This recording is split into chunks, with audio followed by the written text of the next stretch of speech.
రఘురామకృష్ణరాజు అనే నేను శాసనసభ సభ్యునిగా ఎన్నికైనందున శాసనం ద్వారా నిర్మితమైన భారత రాజ్యాంగం పట్ల నిజమైన విశ్వాసం, విధేయత చూపుతానని, భారతదేశ సార్వభౌమాధికారాన్ని, సమగ్రతను కాపాడుతానని, నేను స్వీకరించబోయే కర్తవ్యాన్ని శ్రద్ధాశక్తులతో నిర్వహిస్తానని దైవ సాక్షిగా ప్రమాణం చేస్తున్నాను.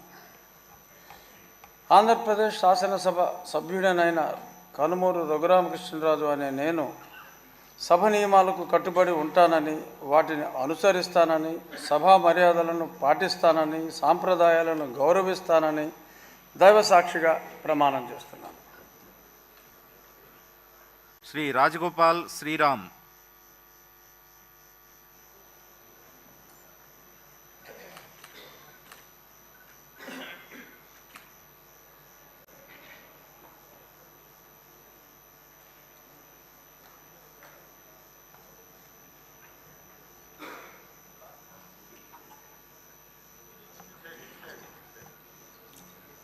శ్రీరామ్ రాజగోపాల్ అని నేను శాసనసభ సభ్యుడిగా ఎన్నికైనందున శాసనం ద్వారా నిర్మితమైన భారత రాజ్యాంగం పట్ల నిజమైన విశ్వాసము, విధేయత చూపుతానని, భారతదేశ సార్వభౌమాధికారాన్ని, సమగ్రతను కాపాడుతానని, నేను స్వీకరించే కర్తవ్యాన్ని శ్రద్ధాశక్తితో నిర్వహిస్తానని చెప్పి